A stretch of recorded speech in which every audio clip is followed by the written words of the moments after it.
Last year, my ex-wife cheated on me and decided to walk out.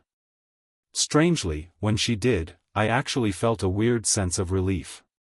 To people looking in from the outside, our marriage probably seemed just fine.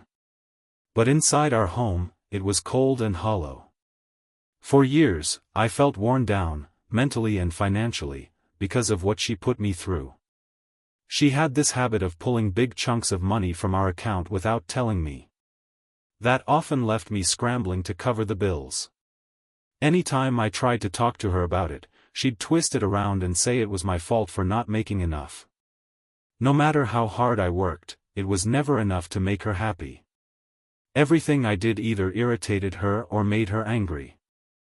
I'd plan date nights or try to set up something nice for the family, hoping we'd share some good moments together, but she never seemed to care. Instead, she'd complain or get annoyed and usually just stayed in bed sleeping. Eventually, I stopped trying altogether. Of course, that led to even more of her complaining. She started saying I was keeping the kids away from her, even though she didn't seem to want to spend time with them in the first place. Then she began staying out overnight. At first, she said she was with a friend, but it was someone I barely knew. When I asked her about it, she'd get snappy and tell me it was none of my business. When she finally asked for a divorce, I didn't know how to feel. Part of me was scared about what life would look like afterward. But another part of me felt relieved, like maybe there was finally an end to all the misery. I made sure to read every single document her lawyer sent over. Turns out, her lawyer wasn't very good. He kept screwing up the paperwork. Because of that, our divorce hearing got pushed back by a few months. Every time I caught a mistake, I'd send the forms back and signed. Then his office would fix them and send new ones. Though a lot of the time, they'd just mess up again or repeat the same errors. Some of the mistakes were actually pretty big. They got our names wrong, birthdates mixed up, even our kid's name and birthday were off. They listed kids we didn't have, put down the wrong date for our wedding, and messed up our home address. They also included properties we never owned, pets that didn't exist, and businesses we'd never even heard of. And in one draft, they even wanted me to split $500,000 from a company we didn't own. One of the versions even had her lawyer's own name spelled wrong. I laughed about that one while I was sitting in the bathroom. It took about 7 versions to get most of it right. Even the final version sent to the court still had some pretty big errors. The whole thing was annoying, but in a weird way, kind of funny too. Just because of how ridiculous and basic the mistakes were. It actually made the tough situation a bit easier to deal with. Plus, all the delays gave me some extra time to get my head straight and prepare for what was coming. During the court process, her lawyer tried to convince the judge I should pay all the legal fees. But I made a solid case against that. I explained that most of the delays were caused by their side, not mine. The number of errors in their paperwork was crazy, it slowed everything down. Thankfully, the judge agreed and didn't make me pay. After the divorce, she moved in with the guy she left me for. Turns out, he's a real piece of work and has been abusive toward her. Once I changed all my bank passwords, she couldn't get to my money anymore. That's when it hit her, she'd been living off my paycheck all that time. It really shocked her. To top it off, she had been in charge of paying the mortgage on the house we were living in. That house actually belonged to her uncle. She hadn't been paying it, and the place almost got foreclosed on. Her uncle showed up at my door, asking me for help. He said if I wanted to stay in the house, I'd have to pay off the back mortgage, which was about $20,000 for 5 months of missed payments. I didn't have that kind of money lying around, so I offered to buy the place from him. To my surprise, he said yes. So now, I own the house that used to belong to my ex-wife's grandma. It's been a full year since the divorce was finalized. I got promoted at work and with that came a decent raise. I'm still in the same house, fixing it up when I can afford to. I haven't met anyone new yet, but I've been trying out online dating. And honestly, I'm enjoying life on my own right now. Thinking back, it's kind of funny. My ex walked away from a steady life for some guy who turned out to be nothing like she imagined. And in doing so, she nearly got her own uncle kicked out of his house. Looking back now, her leaving me was probably the best thing that ever happened to me. Even though I didn't see it that way at the time. She might come crawling back someday when she realizes life's not better on the other side. But when that happens, don't fall for the tears. Don't ever take her back. Now for the update. November 4 RD is coming up, and that'll make it exactly 1 year since our divorce was finalized. Over this past year, I've made real progress in getting my life together. I started therapy, and my therapist helped me shift my focus to personal growth. I cleaned up my eating habits and got serious about exercise, lost over 45 pounds. I've always loved soccer, so I got back into playing again. I even started coaching my kids' youth team. On top of that, I've gotten back into reading. I made a goal to read 1 book a week. And all that effort has paid off at work. I got a major raise and a promotion, which has made it a lot easier to take care of both myself and my kid. Despite all the good things happening, my ex suddenly wants back into our lives. Her hero, the guy she thought was her ticket out of our bad marriage, has turned violent. He's been abusing her, and one beating was so bad, she had to be taken to the hospital. Our kid was with her when it happened and had to call 911. Even with all that, she won't press charges or admit what happened. But her bruises make it pretty obvious. Just last night, I went to a family gathering. I've always gotten along well with that side of the family, so they invited me. I was polite when I saw my ex, but I kept my distance and didn't talk much. Still, her family seems convinced we're somehow still in love. Which couldn't be further from the truth. My ex-wife might have been fine with how things were between us, but I was miserable. I'd gotten so withdrawn, I felt like nothing more than a paycheck to her. Those last couple years we were together, she drained me, emotionally and financially. In our final year as husband and wife, she was sleeping with another man. Anytime I tried to talk to her about it, she'd flat out deny it and storm off to his place. When I finally caught her red-handed, she turned it around on me and said it was my fault, claimed I wasn't supportive enough. The truth? I gave her every dollar I had after paying the bills. I hadn't bought myself a new pair of shoes or even a shirt in years because money was always tight. Then one day, out of nowhere, she showed up at one of my kids' soccer games.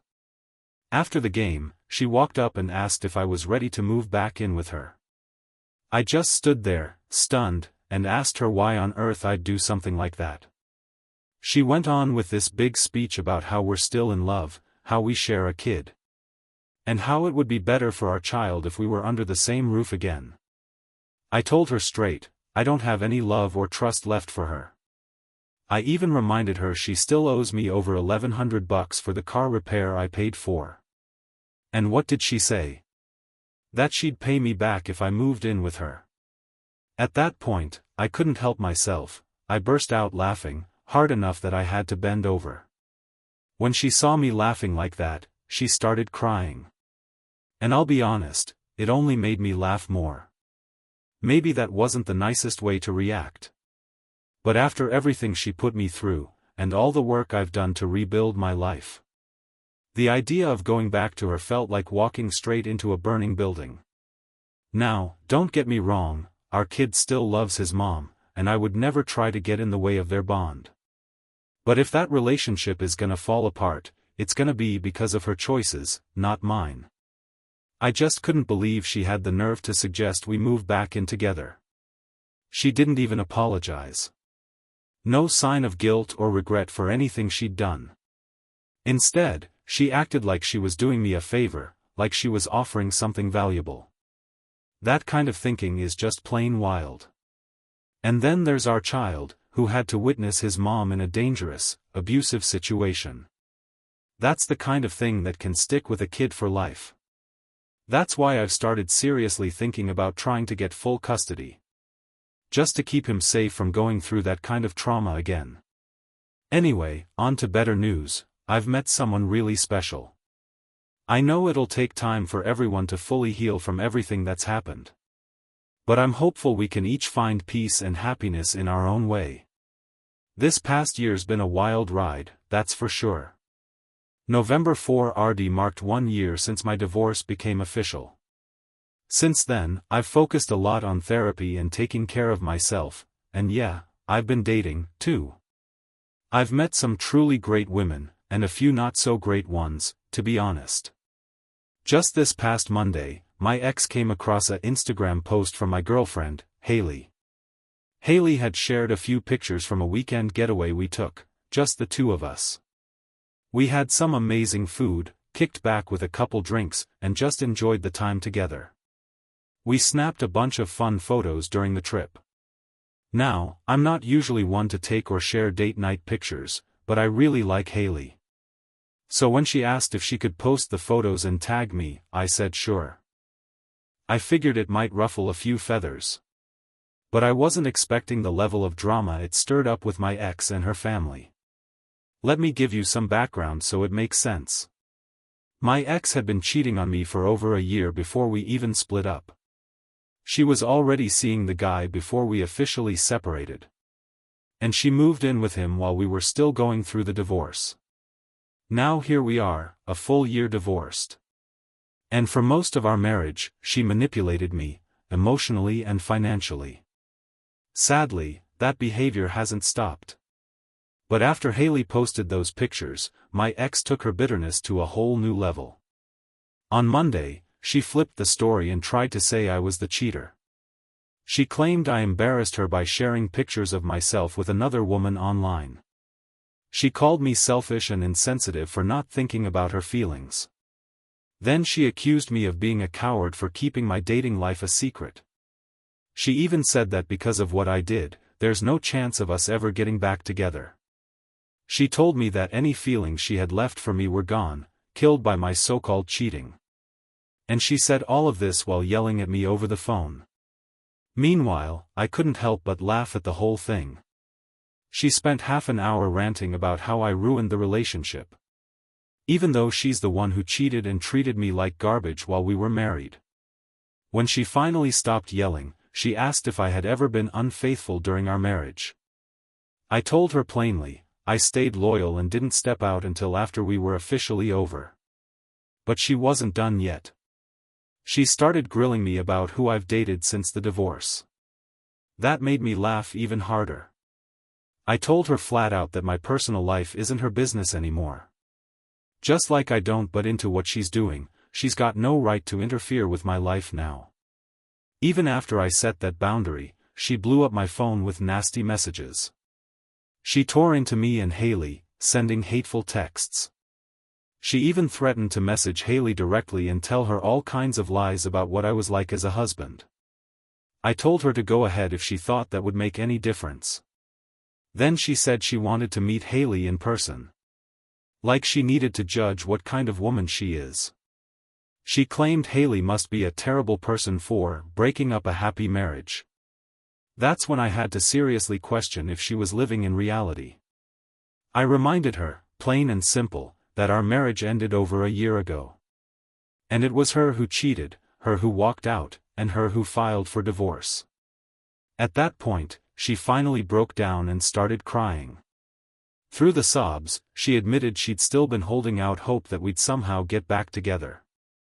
She told me it wasn't fair that I had moved on and found someone else. She kept insisting that I should be spending time with her and our kid, like we were still some happy little family. That whole conversation just drove home how out of touch with reality she really is. It's like she still can't face the fact that her own choices blew up our marriage. Not long ago, she admitted she's unhappy with the guy she left me for. Said he treats her poorly. Honestly, I wasn't shocked at all. I'd suspected things weren't great between them for a while. But hearing about her problems doesn't bring me any kind of satisfaction. Truth is, I don't feel anything for her anymore. And I sure as hell don't want to get back together. If it were up to me, we wouldn't have to speak at all. But on a brighter note, life's been treating me pretty well lately. Haley, my girlfriend, has brought a lot of happiness into my life. I genuinely enjoy every minute I get to spend with her. She's the last person I talk to before I go to sleep, and the first one I check in with when I wake up. We're already planning another trip together soon. I know posting pictures from our trip might set off my ex. But honestly, I'm not gonna stop living just because she can't handle seeing me happy. One thing's clear, she's always tried to paint me as the villain. That kind of blame shifting? Classic narcissist behavior. And to the folks giving me advice, you're absolutely right. I've learned to keep any conversation with her strictly about our child. I'm not getting pulled into another one of her long, emotional monologues. I know she might try to spread lies about me. But I'm focused on moving forward and living a good life. Now, taking a step back, 2 years ago, everything changed for me. March 21, 2021, was the turning point. Late one night in 2020, I found proof not just of one affair, but of another, maybe even more. After 22 years of marriage, 2 biological kids, and raising her child from a previous relationship, I still tried for a full year to fix things. But her struggles with mental health, PTSD, drinking, and her secretive behavior, like finding a second phone she was hiding from me, made reconciliation impossible. The final straw? She fired a gun into my side of the bed. That was it for me. I knew right then it was over. I filed for divorce in May, and by June, it was finalized. I can't even describe the sense of relief that came with that. It felt like I got my life back, like I could finally breathe again. Before that moment, I didn't even realize how much fear and pressure I'd been carrying. Looking back now, I can see where I went wrong. After catching her cheating, I handled it all wrong. I jumped into trying to fix everything right away. But we never dealt with the deeper issues underneath. We waited way too long to start therapy. By the time we finally did, the damage had already been done. Our kids had completely lost respect for her. And I was left a broken man, humiliated, furious, grieving, and totally drained. I felt like a zombie just going through the motions. Then in March of last year, something unexpected happened. After my ex started trashing me all over social media, people came out of the woodwork to support me. She accused me of everything you can think of: abuse, rape, even stealing large amounts of money. And, of course, she conveniently left out her own behavior. So I posted a short, direct message just to set the record straight. I made it clear that none of what she was saying was true. I understood if some folks needed space or weren't sure who to believe. But I also hoped there were people out there who'd give me the chance to prove who I really am. Meanwhile, I turned all my energy toward improving myself. I got serious about my health, dropped from 240 pounds down to 175. Career-wise, I took a leap and landed a new position with a promotion. At one point, I figured I'd have some fun and enjoy a little revenge summer. You know, dating through apps, nothing serious. But then, something unexpected happened.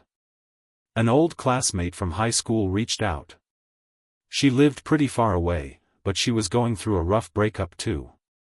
Turns out, she found out her partner had been cheating, about 5 months after I discovered mine.